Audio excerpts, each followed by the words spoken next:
Hi, it's Alaska Granny. Everyone needs to have food stored on hand. It's important because you never know what the future can bring. It could be as much as a winter storm, a power outage, someone in your family is sick, or economic hardship. It doesn't have to be an apocalypse for you to need a food storage. Have some emergency food on hand at all times and build it up until you have a bountiful supply. There are food storage rules. The first rule for good food storage is to buy shelf-stable food.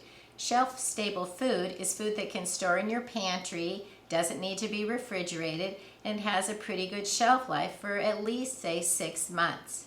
That would be things like canned foods, packaged foods, dried foods, foods that can live in your pantry and don't require refrigeration. I know personally in the last 7 years, I've lost the food in my refrigerator or my freezer because of power outages and appliance breakdowns. So don't have foods in your freezer or your refrigerator be the only foods that you count on having in an emergency situation. Then you need to store foods that you like. Don't stock up on foods just because they're on sale. If it's not something you eat on a regular basis, you're less likely to want it when you're tired, hungry, or in an emergency. Store what you eat and eat what you store. Figure out what food you eat over a period of time. Keep track of how many servings of different things you have and stockpile more of those foods. Don't stockpile things that you don't eat. Stock up on things that you do eat regularly and make sure you have plenty of them on hand so that you can continue to enjoy the things that you like. Then you want to store them so that it's first in, first out.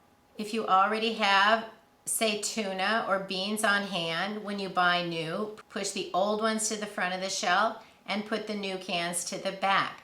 Constantly be eating the older food first and put the newer food in the back, just like they do in the grocery store.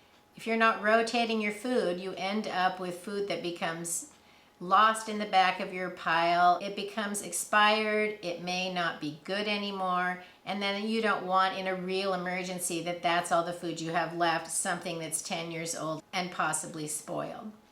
If you like to eat fresh foods, that doesn't mean you can't have a food stockpile. Think of the foods that you like to have fresh, but in a time of need, you can have them in a canned form or a dried form. If you like bananas, buy some dried bananas. If you like peaches, get some canned peaches. If you like grapes, stockpile some raisins. There are ways to still continue to have the things that you like in a shelf-stable and longer-lasting form of food. Then you want to store basic foods. Once you get a supply of things that are easy to eat, quick open and serve, then think about longer term. Get some dried foods, foods that by nature last a long time. Stockpile some dried beans and rice.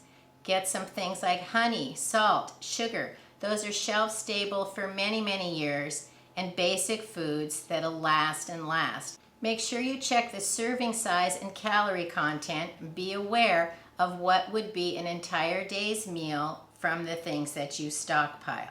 Then you want to store your food properly. It needs to be stored in a cool, dry place. Things that are in a jar need to be stored in the dark. The light will also cause your food to degrade, and you don't want your food to be spoiled or wasted. Make sure you buy a variety of food. There's nothing more disheartening than having the same thing over and over and over. Look at your family on a regular basis. Who looks forward to the last leftovers of something that you made days ago? No one. So if that was all that you could continue to serve them day after day after day, people are going to become sad, disgruntled, and you don't want to have to deal with food fatigue. So look at the things that you eat, stockpile those in a shelf-stable form, and then rotate them. It just makes sense to have extra food on hand. You never want your family to go without the things they really need. So stock up on basic foods. Make sure you also have water, have some hygiene supplies, first aid gear, and things that make your life run smoothly on a day-to-day basis. Those are the things that you need to have on hand so that you can continue to live the life that you want, and enjoy. If you have the things you need in times of emergency, you can maintain the life that you're living while you figure out what to do next. That's a real comfort in my house. Learn more at alaskagranny.com. Please subscribe to the Alaska Granny channel.